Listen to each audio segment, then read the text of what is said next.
Bon, le gouvernement fédéral qui fait un prêt puis peut dépasser le milliard de dollars pour Poste Canada. Poste Canada a perdu plus d'un milliard de dollars en 2025, plus d'un demi-milliard de dollars simplement au troisième trimestre. Êtes-vous pour ou contre le fait qu'on sauve Poste Canada?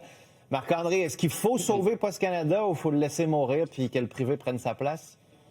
Bien, dans les derniers mois, on a vu le ministre Lightbound arriver avec une espèce de révolution, dire faut changer justement là, Post Canada. Et clairement, il y a eu de la résistance en interne, on l'a vu. Et si on n'est pas capable de faire cette révolution-là, je pense que c'est malheureusement terminé pour Post Canada. On peut pas continuer comme pays à faire des prêts, à tout le temps sauver Post Canada dans un modèle qui ne répond plus aux besoins des gens en 2026. Là. Donc, pour moi, si on n'est pas capable de réformer, si les gens à l'interne, si les syndicats, les patrons, si personne ne veut bouger ça, il faut passer à autre chose. On passe à autre chose.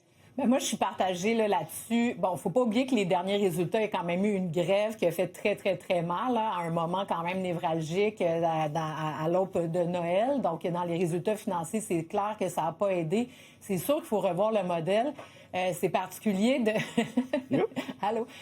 C'est particulier de penser, ceci dit, qu'il n'y a jamais eu autant de livraisons à domicile de colis et que Post Canada a de la difficulté à trouver sa niche là-dedans, mais en même temps, c'est que Post Canada a le mandat régional. Donc, c'est sûr que les privés de ce monde, là, ils vont charger très cher si tu es en région éloignée, alors que Post Canada garde des tarifs quand même...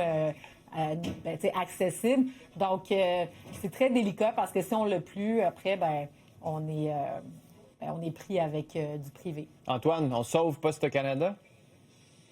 C'est un beau dilemme. Je pense qu'il faudrait trouver une manière, une nouvelle formule qui soit pas aussi onéreuse. Ça, est-ce que c'est possible? Est-ce qu'on doit faire comme... un peu Marc-André le disait, là, abolir ça puis repartir ça sur un autre nom. Mais je pense que ce serait important que l'État ait quelque chose à voir avec la distribution du courrier. Je m'explique, il y a une question de souveraineté là-dedans.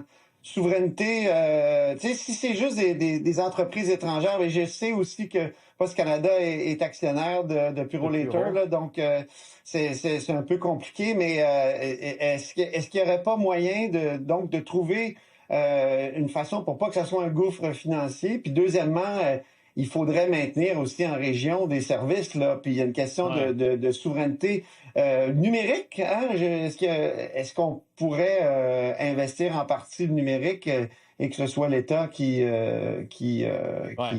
participe? Parce que je me pose la question. Vas-y, Elsie. Imaginez les coûts. Si là, il n'y a pas l'option publique, les coûts de livraison en région, ça va être démentiel. Là. Le privé va faire la passe là-dedans. En même temps, comme disait Marc-André, on va voir avec le plan de sauvetage de Joël Lightbound du gouvernement de réformer ça.